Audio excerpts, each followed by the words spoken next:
Halo semuanya, selamat datang kembali di channel ini. Jumpa lagi dengan saya Vicky Himpong. Semoga kalian semua selalu dalam keadaan yang sehat. Ada berita-berita yang baru, yang menarik dan seru untuk kita saksikan bersama. Dan semoga ini bisa memberikan tambahan informasi kepada kalian semua tentang persepak bolaan timnas Indonesia kita hari ini. Di mana semakin hari semakin banyak pembenci, tapi tidak sedikit juga yang memberikan dukungan yang sangat loyal kepada timnas Indonesia. Kita akan sama-sama saksikan. Kita akan melihat bagaimana ini adalah beberapa pernyataan dari seorang Bung Joy terhadap situasi timnas hari ini, di mana Bung Joy mereka mengatakan sefrekuensi ya sama dengan Bung Towel. Fahri Husaini, ini Bung Joy mengatakan pernyataan yang pertama, Fahri Husaini jauh lebih bagus daripada Sintayong katanya. Ini otaknya dan pernyataannya ini tidak sesuai dengan realita yang ada. Kemudian dia mengatakan Sintayong tidak membuat sejarah, prestasi iya, tetapi kalau sejarah, menurut saya sejarah yang mana? Karena tahun 1986 Indonesia juga lolos ke putaran akhir ya untuk subgrup di Asia. Ya, sekali lagi dia membandingkan zaman yang primitif dengan zaman yang sudah maju hari ini. Next, jawaban buat Anton Sanjoyo dari Rahmat Hidayat Tua. Benarkah timnas Indonesia pada kualifikasi Piala Dunia 1986 maju ke putaran ketiga dan tinggal selangkah lolos ke Piala Dunia? Cerita Indonesia hampir lolos ke Piala Dunia 1986 Meksiko hingga kini masih menjadi buah bibir.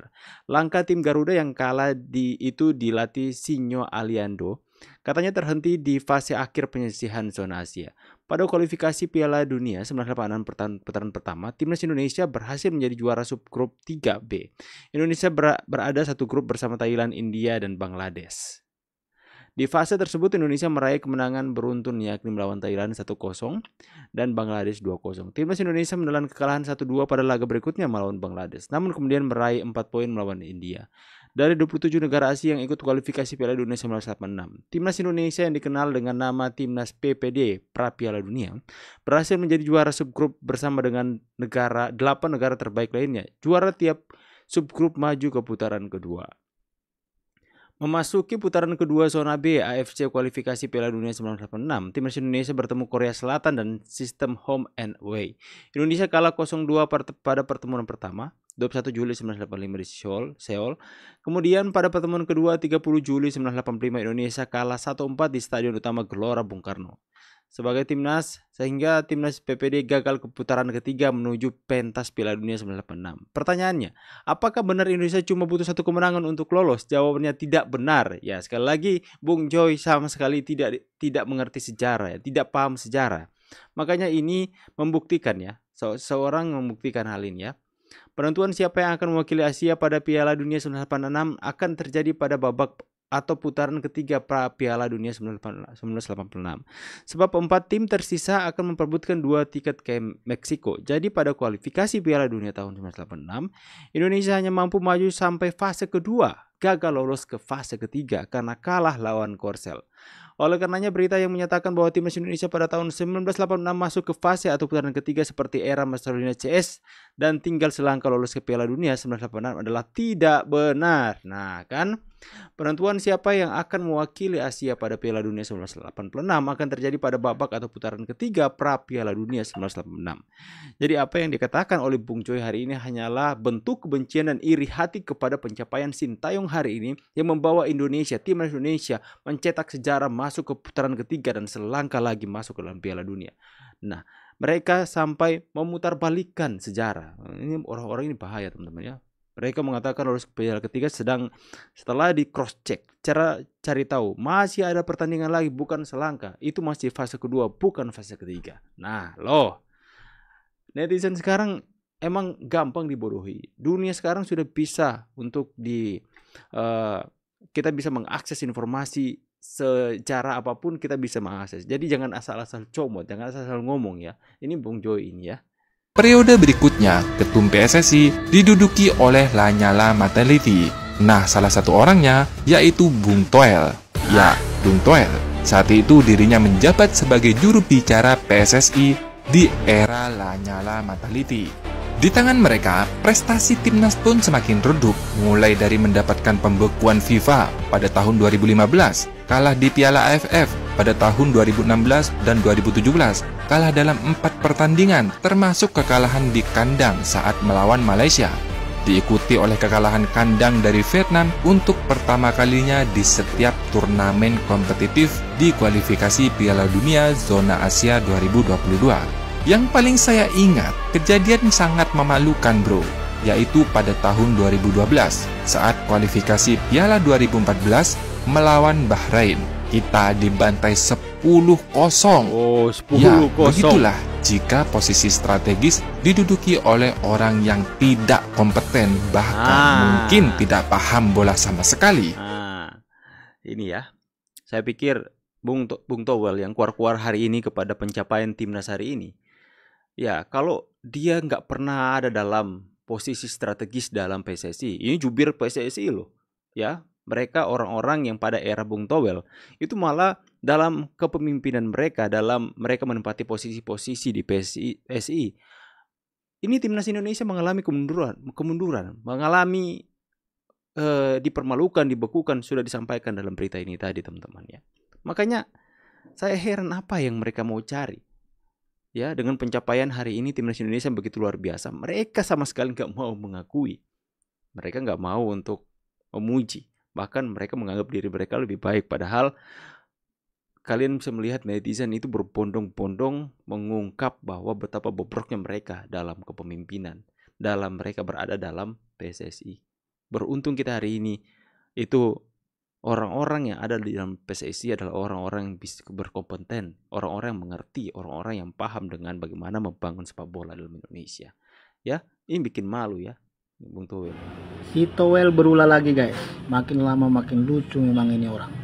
Dia bilang STY hanya wariskan perpecahan selama tangani timnas Indonesia. Ini manusia antara nggak sadar sama nggak punya otak. Kenapa?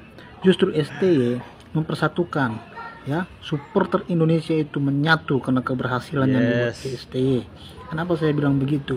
Masih baru-baru saja kita merasakan hangatnya politik. Ya, di supporter timnas Indonesia itu ada pendukung 01, 02 dan 03 semua berbau di sana mendukung timnas Indonesia dengan bangga mempersembahkan kemenangan demi kemenangan, keberhasilan demi keberhasilan. Jadi saya melihat makhluk satu ini yang bernama Towel ini tidak lagi mengkritisi dengan bijak, tetapi matanya sudah buta, hatinya juga sudah buta. Jadi orang-orang seperti ini tidak perlu lagi dipublikasikan. Untuk pihak televisi, hentikan menghadirkan manusia yang satu ini. Betul ya. Dia bisa memprovokasi. Untuk pihak televisi, hentikan untuk menghadirkan Bung Towel karena hanya memprovokasi. Ya, saya melihat abang ini lebih pintar daripada Bung Towel ya. Mungkin bagi yang tidak senang dengan kemajuan timnas Indonesia akan memberikan lagi-lagi macam-macam narasi di sosial media. Biarkan saja mereka melakukan itu. Tapi saya yakin teman-teman yang merupakan pecinta dari timnas Indonesia dan benar-benar ingin timnas Indonesia kita ini maju, tentu sudah paham ada kemajuan dari timnas Indonesia. Walaupun memang masih ada segala kekurangan. Memang masih ada. No team is perfect in this world. Gak ada tim yang sempurna di dunia ini. Gak ada. Pasti ada kekurangan. Mungkin bagi yang tidak senang. Ini baru bilang pengamat bola yang benar-benar realistis. Ya, dalam komen Bung Pinder yaitu ya Indonesia mengalami peningkatan hari ini. Sekalipun banyak kekurangan juga, tidak ada. Sekalipun kalian bisa melihat negara-negara besar, itu mereka itu sepak bola mereka sangat maju, tapi tetap ada saja kekurangan yang harus dibenahi. Semuanya ada kekurangan. Tapi kita melihat bahwa dinamikanya selalu beranjak naik bukan turun. Halo teman-teman, salam sehat selalu, salam sejahtera dengan saya Bung Ropan. Dan dari kemarin banyak memang teman-teman semua, para penggemar sepak bola tim nasional Indonesia bertanya tentang bagaimana kelanjutan dari perkembangan Martin Paes di CAS yang sampai saat ini memang belum ada kejelasan. Karena berdasarkan jadwal 1 bulan ke depan untuk disidangkan di CAS ini tidak ada tercantum nama Martin Paes untuk dibicarakan. Karena pasti teman-teman semua udah tahu lah ya bagaimana dengan latar belakang dia sampai dia harus lewat CAS. Sudah beberapa kali saya juga memuat di konten video saya menjelaskan. Tapi yang paling penting sekarang orang itu bertanya kapan? Apakah dia tersedia pada bulan September di mana Indonesia akan memainkan laga di putaran ketiga babak pra Piala Dunia untuk zona Asia. Saya sendiri berharap bahwa dia bisa bermain ya karena masih September. Cuma memang harus dikebut. Dan Pak Ketua Umum kemarin juga ketika saya coba untuk WA beliau menanyakan tentang perkembangan Martin Paes, beliau sudah menyatakan belum bisa dipastikan apakah dia akan berada di bulan September untuk main karena di CAS sendiri memang belum masuk ya untuk sampai bulan depan, berarti sampai di Juli. Mungkin di Agustus jika itu bisa tersedia dia dibicarakan di dalam sidang. Nah, ini bagus, tapi PSSI tetap kebut Ya Pak Erik sudah mengatakan, tetapi usahakan terus. Kami terus berusaha agar PAIS itu selesai dicas. Namun untuk ke depan ini memang belum bisa dipastikan apa-apa. Nah siapa tahu di Agustus itu ada masuk namanya untuk disidangkan, dan ini bagus. Karena pertandingan di putaran ketiga di kualifikasi Piala Dunia Zona Asia itu akan berlangsung mulai di tanggal 5 September. Nah, baru ada di tanggal 10 September. Kalau PAIS itu cepat di bulan Agustus itu, dia masih memungkinkan untuk bisa bermain. Karena PAIS itu sudah resmi, sudah diambil sumpah ya untuk menjadi warga negara Indonesia. Jadi memang oke, tinggal dicas aja nih yang menentukan. Kalau soal alih federasi aman ya bagi dia. Kalau cas sudah aman, alih federasi sudah sangat cepat. Karena hubungan kita dengan Belanda sudah terjalin dengan baik, dilakukan oleh Pak Erik, sudah bicara, sudah berkunjung ke KNVB. Jadi masalahnya sekarang memang tinggal di cas ini. Ya, siapa tahu ya kalau bisa oke, dia bisa bermain tanggal 5 atau di tanggal 10. Karena kita punya agenda 10 kali bertanding di putaran ketiga. Di saat undian berlangsung di Kuala Lumpur, markas besar AFC pada tanggal 27. Ya teman-teman, Indonesia masih mempunyai beberapa bulan dalam mempersiapkan tim yang tangguh ya.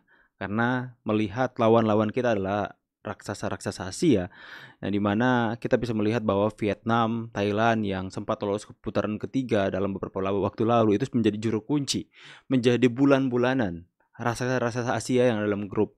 Mereka selalu dibantai, mereka dipermainkan. Tapi saya pikir itu sudah dianalisa oleh Erick Thohir dan Coach Sintayong. Bagaimana mereka berusaha untuk membangun kekuatan yang ada untuk meredam setiap kekuatan-kekuatan negara-negara yang ada di Asia yang begitu sangat kuat dalam sepak bolanya, seperti Korea Selatan, Jepang, Irak. Mereka harus benar-benar mempersiapkan tim yang tangguh, tim yang terbaik. Makanya setiap usaha, segala macam strategi yang dilakukan untuk melakukan naturalisasi lebih cepat lagi dalam proses, salah satunya ini dalam Martin Paes, harus benar-benar segera kita doakan agar supaya lancar dalam proses casnya, teman-teman. Agar supaya ini akan memperkuat dan menjadi memperkuat di kiper kita ya. Sekalipun Hernando Ari bagus teman-teman, sangat bagus. Tapi alangkah baiknya ada dua pemain yang bisa melapis dalam kiper kita. Dan juga kita berharap agar supaya akan adanya striker lagi yang dinaturalisasi yang lebih tajam lagi agar supaya memperkuat lini serang timnas kita. Tapi berbicara soal lini belakang, saya pikir posisi atau starter yang dimainkan oleh Coach Sintayong ketika melawan Filipina itu sudah benar-benar sangat kuat. Di belakang ada Jay, ada Justin Hubner, ada Rizky Ridho. Itu benar-benar mereka sudah terlatih dan sudah tenang mental mereka dalam mereka bertahan dan juga dalam membangun serangan dari lini tengah untuk bisa mencari celah untuk bisa membangun serangan yang lebih baik. Ya, kita doakan agar supaya lebih baik lagi. Ya, semakin kita dukung Sintayong dan semakin banyak juga yang akan membenci si Toel. Tapi kita harus optimis bahwa Indonesia akan memberikan yang terbaik ya. Tapi sekali lagi jangan menaruh harapan yang begitu besar karena ingat ini putaran ketiga teman-teman ya. Lawan kita nggak main-main sekarang. Saya pamit dulu, see you on the next video and God bless. Bye guys.